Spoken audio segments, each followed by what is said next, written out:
সরকারি কর্মচারীরা বহুদিন আইনি লড়াই করার পর সুপ্রিম কোর্ট স্পষ্ট নির্দেশ দিয়েছেন যে ডিএ হচ্ছে একটা ন্যায়সঙ্গত অধিকার এবং ডিএ পাওয়াটা তাদের অধিকারের মধ্যে পড়ে এবং সরকার আইনত বাধ্য সেই ডিএ দেওয়ার জন্য। ডিএটা নির্ণয় করা হবে all India consumer price index, তাতে যেমন যেমন জিনিসপত্রের দাম বাড়ছে তার সঙ্গে সঙ্গতি রেখে ডিএ দিতে হবে। এই রাজ্য সরকার বর্তমান সময় আমরা দেখছি তারা মানুষের যে স্বাভাবিক ন্যায়সঙ্গত অধিকার, সেই অধিকারকে অগ্রাহ্য করে বিভিন্ন খাতে বিভিন্ন সরকারি কোষাগার থেকে টাকা ব্যয় করছেন।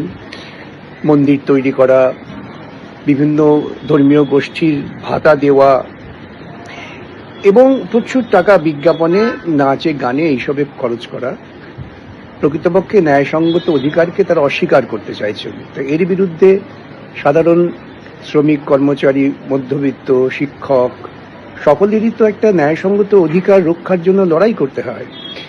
সেই লড়াইয়ের একটা অন্যতম পন্থা হচ্ছে জনসমাবেশ করা, বিক্ষোভ করা এবং ধর্মঘট করা।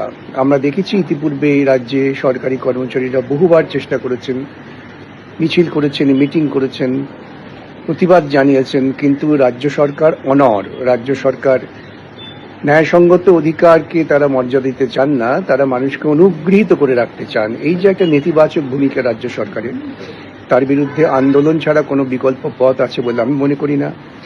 আগামীকাল বিভিন্ন স্তরের শ্রমিক কর্মচারীরা তারা ধর্মঘটের ডাক দিয়েছেন।